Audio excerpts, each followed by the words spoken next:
I've seen this movie before, except the guy had a little mustache right here.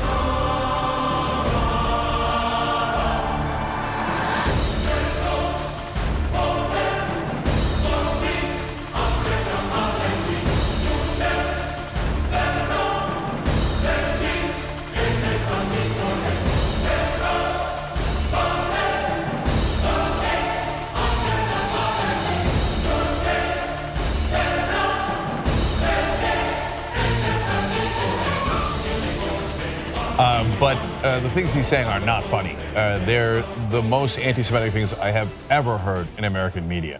Literal lunatic on air, ranting and raving when he should be in a straitjacket.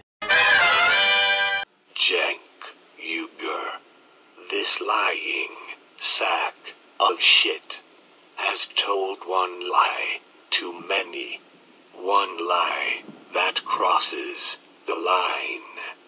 This is in no way a defense of Alex Jones. Jones is the biggest fear-monger around, and has been acting more and more like controlled opposition. Now, Alex Jones has received considerable criticism for, first of all, everything, as he should. He's a lunatic. Makes a wild conspiracy theories about pig, bear, human hybrids. And on top of that, he's deeply anti-Semitic. Now, why do I say that? For a number of reasons. He has attacked George Soros over and over again with references to his background. He attacked Michael Wolff, who wrote the book about Donald Trump. They both happen to be Jewish. You mean this, Michael Wolff? I'm going to go as far as to say that you might be having a fun time playing a little game, dancing around this, but you're slurring a woman. It's disgraceful. Are you kidding? You're on the set of Morning Joe. We don't BS here. Well, read me the language. Are you kidding me? I'm not reading you anything. Well, we could play the Bill Maher. If you don't get it, if you don't get what we're talking about, I'm sorry. This is awkward. You're here on the set with us, but we're done. Michael Wolff, thank you. We're going to go to break now. Bye, everyone. We'll be right back. You said during a TV interview just last month that you are absolutely sure that Donald Trump is currently having an affair while president behind the back of the First Lady. And I repeat, you said you were absolutely sure. Just last week, however, you backflipped and said, I quote, "I do not know if the president is having an affair." Do you owe the president and the First Lady an apology, Mr. Wolff? I can't hear you. Just last month, you said you were absolutely sure that the president was having an affair, and now you say that he is not. I'm not getting anything. You're not hearing me, Mr. Wolff? I'm not getting anything. We were hearing each other well just before. You're not hearing me, Mr. Wolff? Do you hear? I'm not. Mr. Wolff was hearing me before, but he's not hearing me anymore. So it looks like the interview may be over. Michael Wolff's book, Fire and Fury, Inside the Trump White House, is out now, and he is about to take off on a speaking tour. So I think we will leave it there. Gee, that was an unfortunate question to miss, wasn't it? Gold. I think he might have heard it. I think he did. He was going to say no. He absolutely did.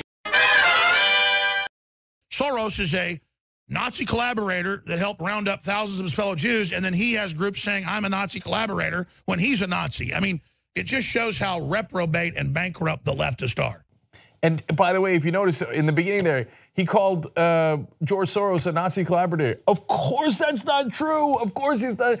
And Soros was a kid at the time. The guy survives the Holocaust. And this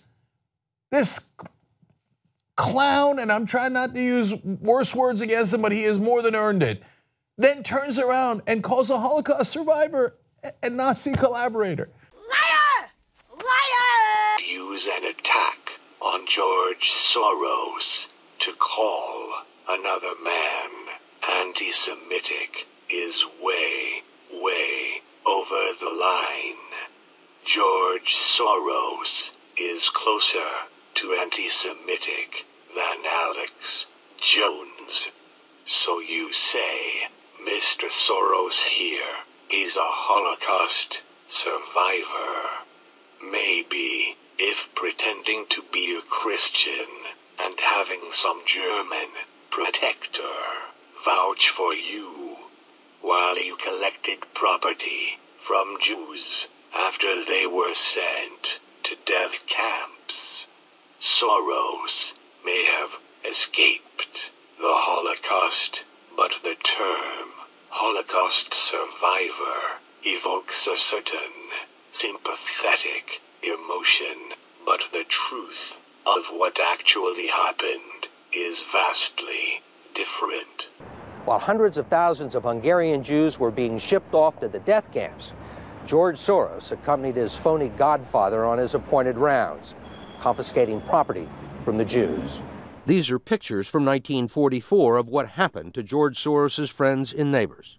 You're a Hungarian Jew who escaped the Holocaust by posing as a Christian. Right. And you watched lots of people get shipped off to the death camps. Right. I was 14 years old. And I would say that that's when my character was made. My understanding is that you went out with this protector of yours who swore that you were his adopted godson. Yes, yes. Went out, in fact, and helped in the confiscation of property from the Jews. That's right. Yes. I mean, that sounds like an experience that would send lots of people to the psychiatric couch for many, many years. Was it difficult? Not at all. Not at all. Oh, double facepalm. Then turns around and calls a Holocaust survivor a Nazi collaborator. Says that Soros worked with the Nazis. It's just like, dude, say someone who, I don't know if you know that Soros survived the Holocaust. You liar! Liar! Liar! Liar! Liar! Liar! And as far as a Nazi collaborator goes, he and a Nazi both told the same lie and together recovered property from the Jews. Seems like collaboration to me. Again, it's the worst thing I've ever seen. I mean, this is fascism 101, Nazi 101. Have you no sense of decency, sir? At long last, have you left no sense of decency?